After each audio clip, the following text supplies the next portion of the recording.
English language, part 1.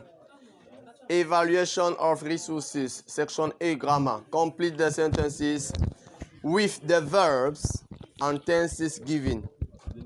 Sentence number 1. Sentence number 1. People that are dash for ways to overcome misery and poverty. In the bracket, we have look, and they ask you to complete the verb, to conjugate the verb in the present perfect. What you're supposed to know is that ce que vous êtes appelé à savoir, c'est que l'anglais, je l'ai toujours dit, je le dirai toujours. L'élève qui met dans sa tête que le professeur d'anglais fait cours en classe, je ne comprends pas, n'a rien compris. L'élève qui met dans sa tête que l'anglais ne me sert à rien. L'anglais me sert même d'abord à quoi? L'élève là n'a rien compris. Parce que vous ne pouvez rien faire sur la terre si vous ne maîtrisez pas l'anglais. Si vous devez... Et le drame avec certains élèves, c'est... J'aime souvent demander pourquoi vous n'avez pas de l'intérêt pour l'anglais. Oh, si on dit à un enfant là maintenant que tu dois aller aux États-Unis, on lui donne 3 mois pour apprendre l'anglais, il va apprendre ce qu'il va comprendre. Donc, à un moment donné, on se rend compte que c'est parce que vous avez un manque de volonté que vous ne voulez pas comprendre l'anglais. Oh, voilà, parce qu'il n'y a pas de motivation. Pourquoi donc il n'y a pas de motivation? La motivation pourrait même être que vous devrez braver l'épreuve d'anglais à l'examen. Cela devrait être une motivation pour vous. Braver l'épreuve d'anglais à l'examen. Oh, certains nombreux sont les élèves qui n'ont pas donc cette motivation. Donc, je vous invite à avoir de la motivation pour l'anglais. Et maîtriser l'anglais, je l'ai toujours dit, ce n'est pas la mer à boire. Maîtriser l'anglais, ce n'est pas la mer à boire. Un peu de volonté, vous pouvez maîtriser l'anglais.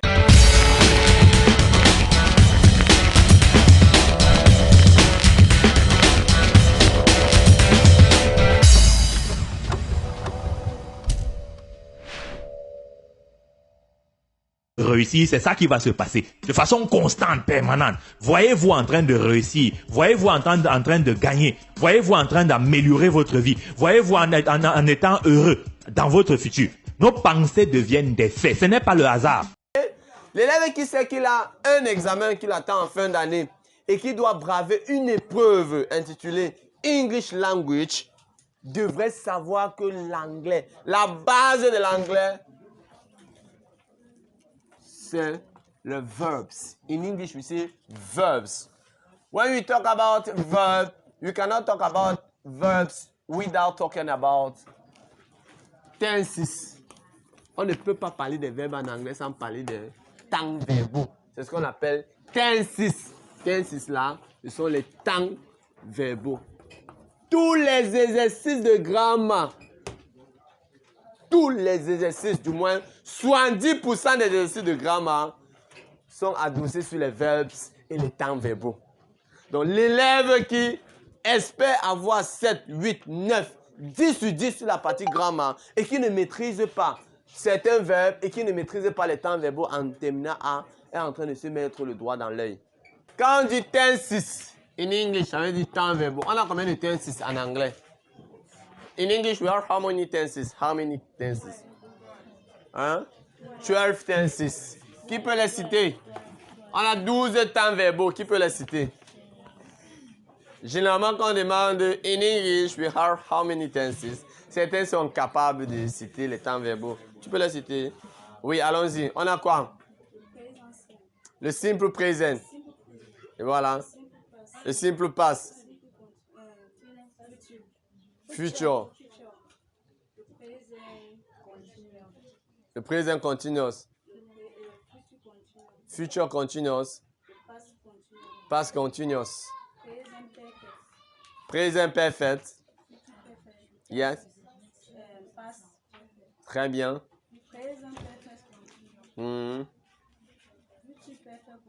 Yes.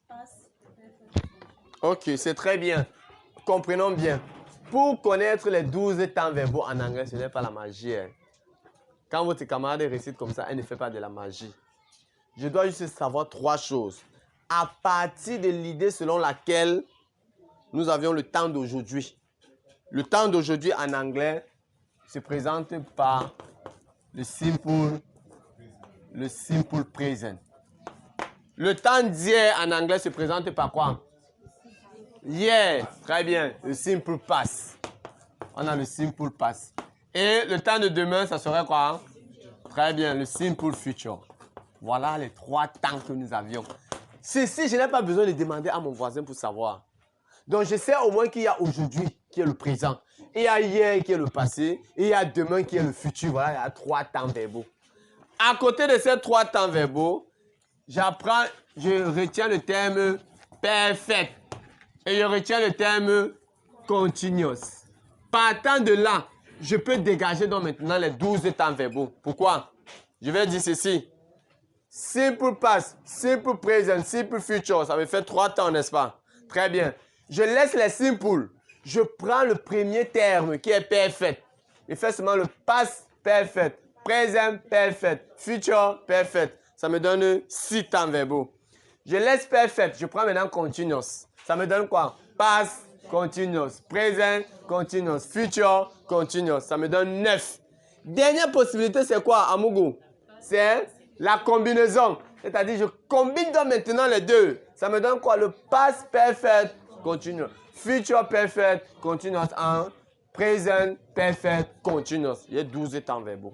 Ce n'est pas sorcier. Donc, voilà comment on fait pour maîtriser les temps verbaux en anglais. Donc, si je te demande, how many tenses we have in English? Your answer is? Combien de temps verbaux avons-nous en anglais? Combien de temps verbaux avions-nous en anglais? 12, lesquels? 12 temps verbaux. 12 temps verbaux. S'il vous plaît, écoutons-le. Oui, 12 temps verbaux. Lesquels? Simple present. Simple present. Simple future. Oui. Celui-là, on sait pas. Simple past. Simple past. Très bien. Past perfect. Très bien. Present perfect. Future perfect. Très bien. Past continue. Present continue. Future continue. Très bien. Et past perfect continue. Present perfect continue et future perfect continue. Très bien, j'aurais réussi quelque chose aujourd'hui. Clap for him. Well done. Très bien. Au Cameroun, on dit, certains disent well done, alors qu'on dit well done. Bien fait. Well done. Clap for him. Well done.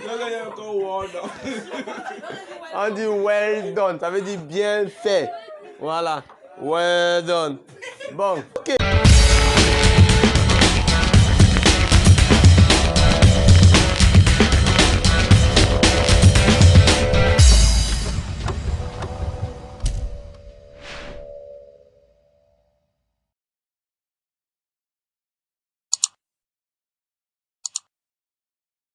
Réussir, c'est ça qui va se passer de façon constante, permanente. Voyez-vous en train de réussir, voyez-vous en train de gagner, voyez-vous en train d'améliorer votre vie, voyez-vous en étant heureux dans votre futur. Nos pensées deviennent des faits, ce n'est pas le hasard.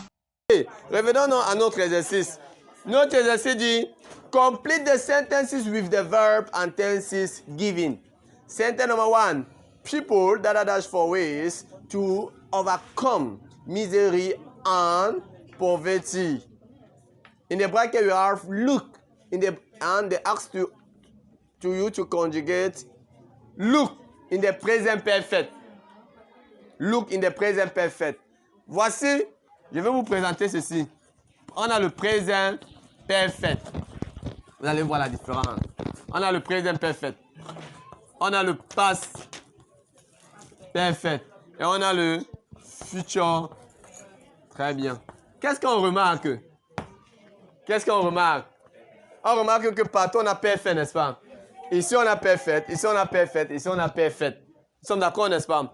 Et j'ai toujours dit que perfect fait penser à quoi? Au past participle. Pourquoi? Perfect commence par P. Le past participle également commence par P. Donc partout là, j'aurai un past participle. Past participle. Très bien. Past participle. Maintenant, pour conjuguer tous les temps verbaux en anglais qui ont perfect, on utilise quoi? On utilise l'auxiliaire to have. Voilà comment il fait pour avoir la formule. Donc ça veut dire que tous les temps en anglais qui ont perfect, j'utilise l'auxiliaire to have pour conjuguer, pour avoir la formule de ces temps verbaux. Par exemple, si je veux avoir le présent perfect, je vais conjuguer to have au simple present. Ça va donner quoi? Ça va donner has or have. Très bien. Plus the past participle of the verb. Si je veux avoir le past perfect, to have au simple past, ça donne quoi? Had. Donc la formule du past perfect sera donc had plus the past participle of the verb. Pour avoir le future perfect, la règle dit que pour conjuguer un verbe au futur, on utilise quoi? Will plus l'infinitif du verbe. That is the formula. I want to conjugate the verb to have in a simple future. I have what? Will plus the infinitive. The infinitive is what? Have. Then I have will have plus the past participle to gives the future perfect. Voilà la formulation. Et tous les exercices, vous allez voir que tous les exercices reposent sur les temps verbaux. Et c'est à dessein. À dessein, pourquoi? Pour vous permettre d'avoir la base en anglais. Et la base en anglais, ce sont les temps verbaux. Si vous ne maîtrisez pas les temps verbaux au bout des doigts, comment les conjuguer? Quels sont les indicateurs? Vous ne pouvez pas facilement faire les exercices en anglais. Quand les enseignants prennent la peine d'expliquer en anglais, vous ne comprenez pas. Vous ne prenez pas la peine de comprendre. Vous ne pouvez pas la peine d'écouter. À la maison, vous ne lisez pas. OK. Sentence number 1. We have people dash for ways to overcome misery and poverty. Look. Present perfect. Then in the bracket, we have look. Dans entre parenthèses, on a le verbe to look. On nous demande de conjuguer to look au présent perfect. Nous voici ici. C'est la formule du présent perfect. La formule du présent perfect dit quoi? Has plus have. Has or have. On utilise has lorsque c'est la troisième personne du singulier. The third person of singular. We use have in first person or when the noun is in the plural form. Très bien. Donc on utilise have lorsque c'est la première personne et quand le nom est au pluriel ou les autres personnes. Très bien. Donc maintenant ici, quand on dit people, on doit utiliser quoi? Très bien. Has or have? People, c'est le pluriel ou bien c'est le singulier? Oui, monsieur? On doit utiliser quoi? Have or has? Voilà. Voilà. People, c'est-à-dire que les gens. Voilà. C'est. Ça devient compliqué. Quand on a people, on utilise has or have. On utilise have. People have. People have. People, les gens. People veut dire les gens. C'est le pluriel, n'est-ce pas? People veut dire les gens. Bien. People have the past participle. Past participle of the verb. Quel est le past participle du verbe to look? Très bien. On met seulement ed au verbe. Très bien. J'avais donné cette formule. Cette formule qui consiste à dire, pour avoir le past participle des verbes, ça dépend du verbe. Si le verbe est, c'est un regular verb. Si c'est un regular verb, or un irregular verb. Si c'est un regular or irregular verb.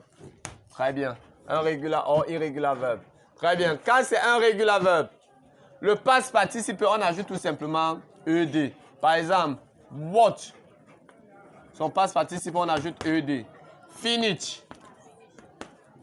Son past participe, on ajoute ed. Quoi d'autre? Pass. Voilà. Pass. Son simple pass, on ajoute ed. Mais quand c'est un irregular verb, on le bûche par cœur. Par exemple, quel est le past participe de si? Non. Le past participle. Quel est le past participe de write? De quoi d'autre? De sing. Past participe de sing. Très bien. C'est bien ça, mes enfants. Très bien. Voilà une petite révision qu'on pourrait faire. Ok, donc ici, on a le présent perfect. Mais également, ici, on vous a aidé. À l'examen, on peut ne pas vous aider. Si à l'examen, on ne vous aide pas, on vous demande de conjuguer seulement les verbes sur leur forme correcte. Quels sont les indicateurs du présent perfect? Parce que j'ai toujours dit que chaque temps verbal a ses indicateurs.